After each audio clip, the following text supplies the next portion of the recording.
Forged with a passion for steel and an iron-like eye for talent. This is the Recruiter of Steel podcast. Blast right in 3, 2, 1.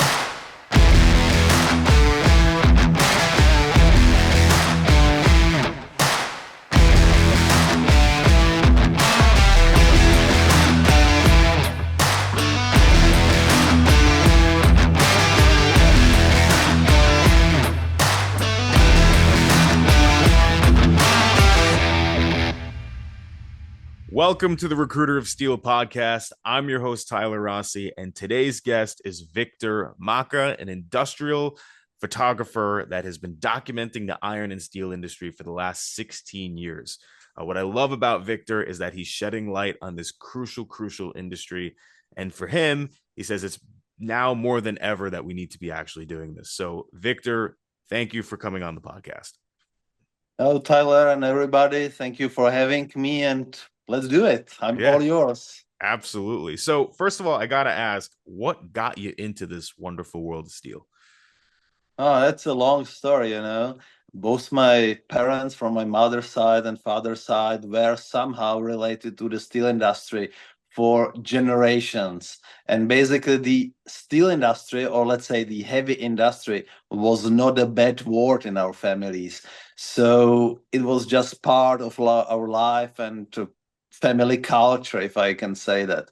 And when the things started to change, at least when I started to notice, that was the late 90s, I just couldn't live with that idea that this beautiful world of iron, coal, and steel will disappear without a serious record. So I grabbed my camera and entered the first mill, which was nearby my house, and that's how it started.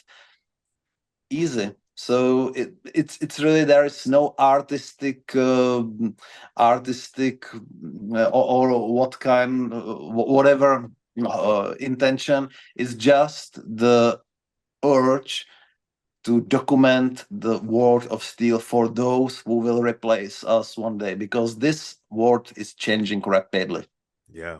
And shed a little bit of light. What was going on in the 90s that made you get into it then? The 90s, at least here in Europe, that was the time of decline of the steel industry and coal mining. So a lot of sites were shutting down, the horizon starts to change, the chimneys, the head frames, the blast furnaces I was used to as a child were start to disappear, and the horizon was completely different from that moment. And it was shocking.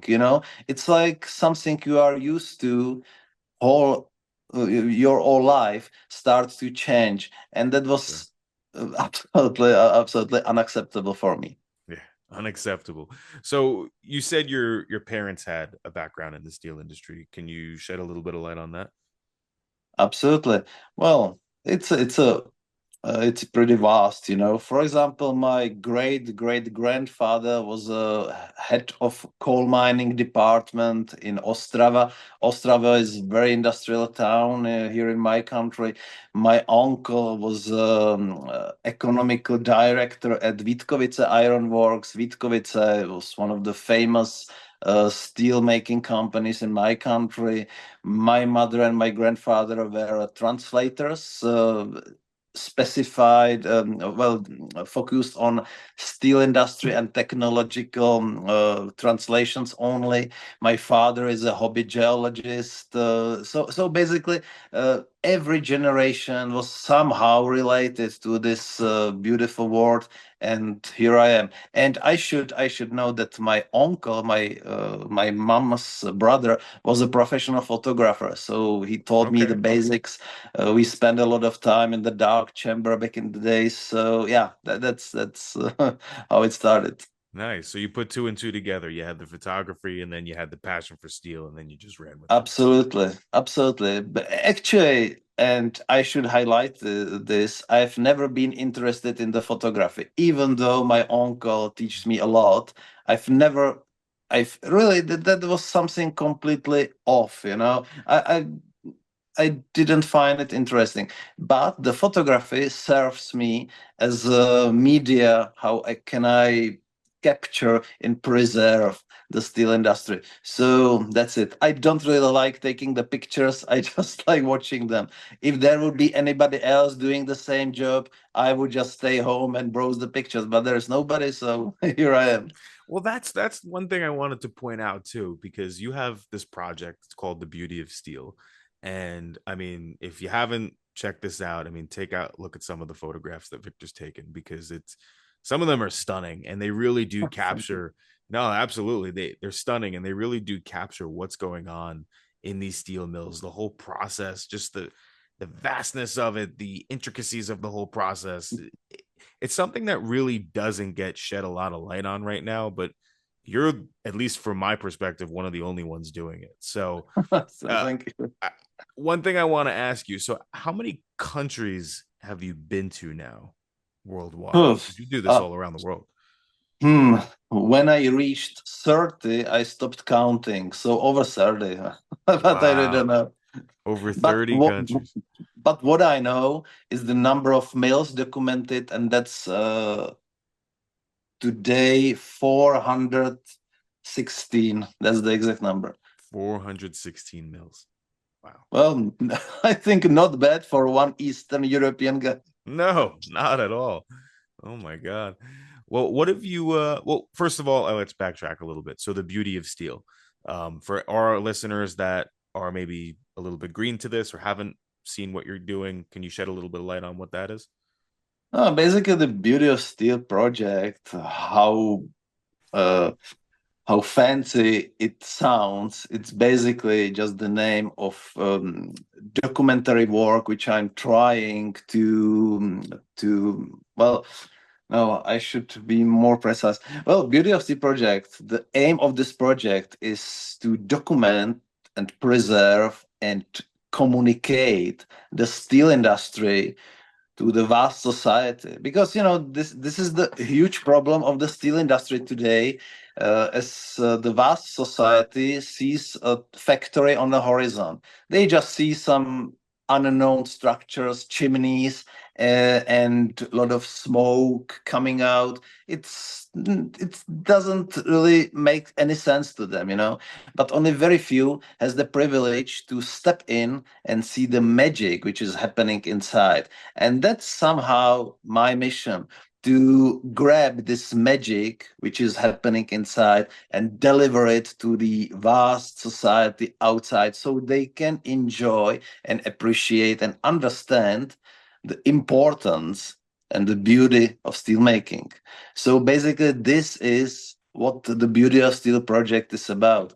It's just not about one guy having a passion in the steel industry and documenting the mills. It's about the message to communicate the steel industry and the importance of it, because steel industry doesn't have the best image in the society today, and everybody is just thinking about sustainability and environment and ecological friendly stuff.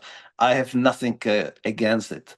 I have really absolutely no issues with it, against it, but we should not forget that without the steel industry, without coal and steel, there will be nothing, no civilization, nothing. So that's the message. That's a good point. Well, I love that. And that's exactly why I wanted to have you on, Victor, and be one of our first guests here, because, you know, one of the things that I get a lot of the times being a recruiter in this space, getting sales talent for, let's say, mills and service centers and stuff is, oh, isn't that a dying industry? And I say, do you drive a car? Have you driven over a bridge? Have you Absolutely. went up a building? Because all of that is made with steel. So unless you don't want to live in a civilized world, you're going to deal with steel, right? Everything Absolutely. around us is Absolutely. built with steel. The question is, how is it made? Right. And these mills are where the magic happens. And nobody has documented that process. Like you've said, people might glance at these and just say it's, oh, dirty factory or something like that. But the reality is, this is where a lot of our civilized material and day to day things that impact our lives are built. And it's I think it's really important. We have to make steel sexy, right? That's something that needs to Absolutely. happen, instead of a Absolutely. down and dirty business like some people tend to look at it. But no, that's awesome, Victor. Really kudos to you for doing that. So over these last 16 years, what has surprised you? I'm curious just to hear like your experience through these last 16 years, right? What has surprised you? What has really interested you? What have you seen? You know what surprised me the most? That there are dozens and hundreds of companies who let me in. That really surprised me because getting the permission is so difficult, and it's not like you knock on the gate and you are in. It's weeks, months, years even of preparations. So that really surprised me that the companies are, let's say, open to what I'm doing. Not all of them. There are still plenty of them which are still sealed and have problem to understand what's going on. Sure. But this is really the biggest surprise. When I started in 2008, I was like, okay, so I just do few plants and coal mines in my country, and that's it, because it's so difficult, it's so time consuming, everything. But here we are. Today, the beauty of steel is the biggest database of iron and steel industry worldwide. Really, there has never been anything bigger, which is insane. When I sit down and look at my archive, it's absolutely mind blowing, and I even have to ask myself, "Oh, was I really there?" It's unbelievable. Yeah. So that's surprising. And if I should speak about, let's say, the males and experiences themselves, you know, every single visit is absolutely breathtaking, because this is not just some production plant or manufacturing process. This is really a huge package of knowledge, people, culture, processes, beauty, which makes the steel industry so beautiful and so sexy. So I can't point to one single visit or one single company which was completely, well, mesmerizing, but it's the all steel industry in general, which surprise me every day. The transformation from the carbon based to carbon neutral steelmaking is also mind blowing. However, I must admit it's not that sexy as the old, well, manual work and good old blast furnaces. This world is changing. It's not that sexy anymore, but still important Yeah. and still fascinating. That's a good segue into my next question, which is like, so you've been doing this for almost 2 decades. Like, It's what changes scary. have you seen since when you first started? Like, where do you see the industry going right now? Well, the steel industry is probably going the right way. Uh, for example, I love the steel industry, but there were countries, let's say, very east part of Eastern Europe, which were a little bit beyond beyond everything I have seen. The pollution, it was just too much. So Sure. even though I love the steel industry, I had to say, okay, this is bad. Right. This should not be this way. So the transition and the way where steel industry is heading today is in general good. What I don't really like is how fast the process is going, and I can see that in many cases it's not planned. It's Mm, just, let's do the steel the old way as long as we can, and then we just bankrupt, and that's it. No green plans, no future thinking. And yeah. this is a case of a large part of steel industries in my country or in the Eastern Europe. There were a lot of talks about transition transitioning to this green steel, to the hydrogen, to the DRI facilities, but none of them happens. They just shut down the mill and that's it, And that offer the impact to the communities and society, it's huge and it's bad. So that's not the good way. But on the other hand, we can see countries like Sweden, countries like let's say there are not many actually. Countries like How about this okay, one okay. back here? What about this one? Yes, that's a good example, but as well, it can be a little bit faster or more planned. Let's say Canada is also a good example. Look at Algoma Steel, or let's not name the companies, but there are good examples. Sure. United States, great thing. Cleveland Cliffs are doing a really good job with the transition. So let's see in the next 5 years how this will turn out. But yeah, it's good, but could be better. Could be better. Okay. Well, that's a really interesting perspective. I didn't think that some of these mills are just kind of left to die if they don't adapt to these, green Yeah, but energy and clean energy policies. But it's, yeah, go ahead. What are you going to say? we must take on mind that steel industry is business, and many businessmen are simply milking the steel industry, if I can say that, until the very end, and that's it.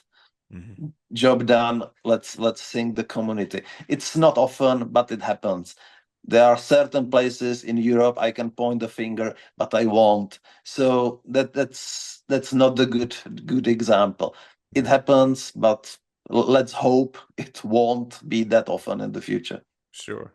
Well, I mean, it's just very important to have a plan in place, right? If there needs to be a transition, I mean, it has to be planned out. You can't not plan something out and then just kind of let it go to the wayside, which, I mean, there's always going to be people absolutely. that let that happen. But so, yeah, okay. Well, Viktor, I mean, your passion for this industry is off the charts. I could just hear it with what you say and the way you talk about it and everything, and it's contagious. So I hope our listeners are going to check out the beauty of steel. But so tell me a little bit about where you're going next, right? Because I don't think you're slowing down anytime soon. So what's your goal in the next 16 years as you keep doing this? Oh, well, my goal, it's the most important thing is to keep my wife happy, and then I will continue as long as she will allows me to do so. Because I need to say that the beauty of steel is not my hobby; it's just a hobby out of control. And you can imagine it's a very expensive hobby. So yeah, as long as I will not run out of my finances, I will keep running this project. But if there are any plans, I will definitely would like to return to the United States, maybe next year, maybe the year after, because I've been there. Oh, it's crazy. Next year it will be 10 years since my last visit to the United States. That's really scary. I was always wanted to come back, but getting the permission, mainly in the United States, it's so difficult. So I simply was postponing it. So maybe I will give it a try later this year. We'll see. In January, if all goes well, I will go to South Africa. That was on my list for many years. So finally, there are some permissions going on, and I would like to open the Asia chapter. Asia is again very difficult to communicate. It's not about they don't want to let you in because of some industrial secrets. It's about understanding. They just don't understand why a white guy would be interested in the steel industry in Asia. They don't get it. It's very difficult to communicate it because they don't understand the concept of industrial photography, the industrial heritage, anything. So yeah, that's a long shot. But so all in all, a lot of plans. I love Latin America, so I've been there twice already. So I'm planning to return every year because, for example, in Brazil, It's unlimited, unlimited possibilities, the huge numbers of steel mills there. So yeah, but United States has the priority, I would say. A lot of to see there. Nice, nice.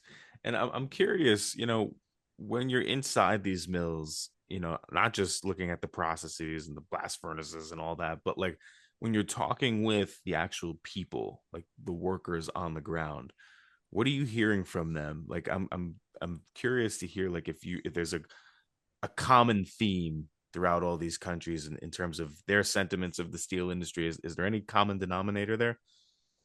Oh, very proud people in the steel mills. Yeah, Very proud of what they're doing, because their work was condemned and overlooked by the society for decades. sure, And they are very proud what they are doing because they know how important job they are doing. They know how dangerous work they are doing, and they know that without them, we will be nowhere. There will be literally no progress, no civilization. sure, So that's important to point out. They really know what they are doing. And of course, there are stories, happy and unhappy stories. For example, in Europe, it's not really on a good way now, because you've probably heard about the steel mills decline, or the steel industry decline, and a lot of steel plants are shutting down. So there are a lot of emotions and a lot of trauma, so society traumas connected to it. However, you in the United States has experienced the same when the manufacturing belt started to turn into the rust belt, today. sure, So it's the same story, whenever the steel industry starts to decline, there's a lot of emotions around it. So this is what's happening in Europe. And for a lot of steel workers, it's a very hard hit, because the steel industry, that's all they knew. That's, just imagine you work in the steel mill for 30, 40 years, and now there's a guy who just say, okay, enough, let's shut it down. What can you do after 30 years operating the furnace? Really, what can you do? It's all you know. that's all you know. It's everything. So yeah, that's a scenario I'm listening very often, and it's not nice. Yeah, Yeah, so this is it. But I should speak the truth. yeah. So they share your same passions for it, and that's good. Um, Absolutely, absolutely. I want to put my recruiting hat on because that's what I do, right? And I start to think of, well, this is an industry where it's not dying per se, but like you said, there are mills that are closing in certain places. There is an aging population in terms of the workforce. Not as many young people might be interested in getting into this industry, but I know your project, The Beauty of Steel, the photography that you've taken, the images uh, of these magnificent places, and just the way you capture it is hopefully going to intrigue some people or spark some ideas. But with your thoughts, having done this, having been in over 400 mills around the world, having taken photography of the last 16 years of the industry, what are some ways that you think we can get people interested into this industry that maybe haven't been interested in it before? Oh, that's a difficult question. I'm not sure I'm the right person, because I just see the beauty, and that's it. I spent in the mill a few hours, and that's fine for me. So yeah, well, I would say it's important for the steel companies to stop being sealed and open the gates. Because when you are sealed and you pretend like you have nothing to do with the steel industry, you are, I don't know, you are manufacturing happy dogs and rainbows. It's a nonsense. Nobody believes it. Sure. But when you open the gate, people start to realize that there is something really important happening, and you can be part of it. You can be part of forging the civilization. And No that's pun a huge intended. thing. Yeah, but really, that's a huge thing, Sure. to be part of forging the civilization. That's not just a common job, No. That's you can spend your life in the office or in McDonald's, but you miss a huge part of it. In the steel mills, you really can enjoy the progress, and that's something huge. So one thing is the mills, the steel companies should stop be afraid of letting people and photographers in. And the second thing is the companies should not be afraid of making the steel. They should really be proud that, well, the communication managers should be that proud of making steel as their employees, because the communication departments and the workingman people, that's completely different words. And I've enjoyed and I've experienced many times that I was walking in the steel plant with a guide from communication department, and he was like, oh wow, I have never been there. All I know, it's my office work. It's so gorgeous, it's so beautiful. Mm. And since then they start to communicate the steel industry in completely different way, because if you spend your life in the office, you can't really understand what beauty really is happening inside and how important it is. And you can see it from the communication campaigns of various steel companies today, as they are communicating only the sustainability, green trees, happy people, but not the steel. It's like they are hiding it, but that's not the way. You should really be proud for making the steel, Yeah. like making the steel great again. Yeah. But no, Very again, no pun popular. intended, right? But no, Victor, I think you hit the nail right on the head. And I don't think it's a difficult question. I think you are the answer to it and what you're doing. Going seriously, I think going to over 400 mills, getting inside, taking like mesmerizing like photographs and documenting all the processes that's going on. I think that is something that nobody's doing, and it's something that shows people, okay, there is real value in this industry. There is a way that steel is made. There is a process. There are people involved in that process, and there's faces and real names behind that. So like, yeah, I completely agree with you. I do agree that this industry as a whole does need to market itself a little bit better, especially if we're looking to bring in new talent. I think it's very important to, again, we live in a visual world right now, a digital world. So images, video is something that's I'm incorporating even to my recruitment process, right? I've partnered with a videographer, and for some of our clients, whether they're a service center, a tech company, a mill, recycler, anything, we will go there and document your process and bring it out to the public, right? Because that's the only way people are going to know what you do. And Absolutely. it's really important to tie in um, the value and the idea of like what you're actually doing and how it contributes to society, not just like you said, communicating sustainability efforts or anything like that. That's all fine, that's all necessary, but what's really important is the value that you bring to everyday life and civilization, which without steel the world would look a lot different. So yeah. Very true, very true. And maybe one more thing which should be pointed out, that people are forgetting that the steel industry is part of our culture. It's really a culture thing. Uh-oh, wait a second. It's my dog intruding the show. he So maybe he wants some input. it was not planned. So yeah, it's really important to let the people know that culture is not only the castles and historical buildings and folk music, but culture is the steel industry. It's really not big, but inevitable part of the culture. And Sure. once we will lose contact with steel industry, we will lose a huge part of our culture, and that should be pointed out as well. Yeah, completely agree. Well, Victor, this has been great, and I encourage anybody listening to this podcast to please check out The Beauty of Steel.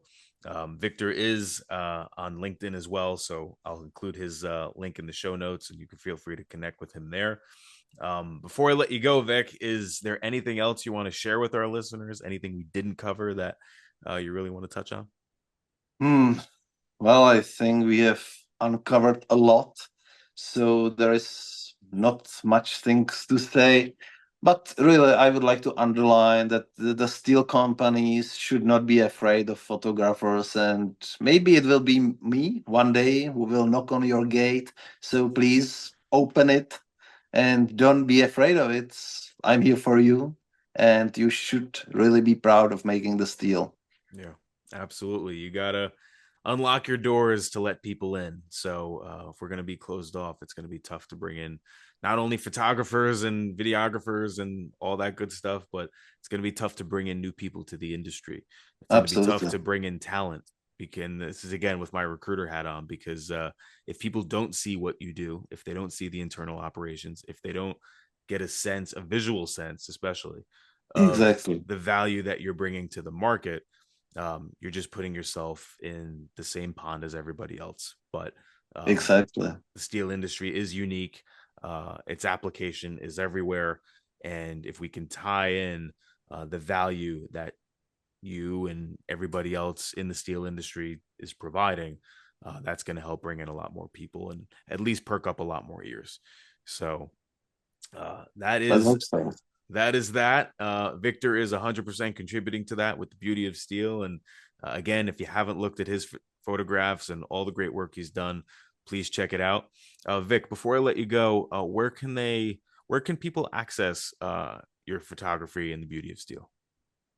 Oh, basically on my website, thebeautyofsteel.com, or I'm pretty active on Instagram under my name, Viktor Macha. And basically, yeah, that's it. That's it. You just can Google my name and you will not get lost. Good. Okay. Well, we'll include all those in the show notes. Victor, it's been a pleasure having you. And everybody, till next time. Thanks for listening to the Recruiter of Steel podcast. If you enjoyed our finished product, please subscribe and leave a rating. Thanks again, and we'll see you on the next one.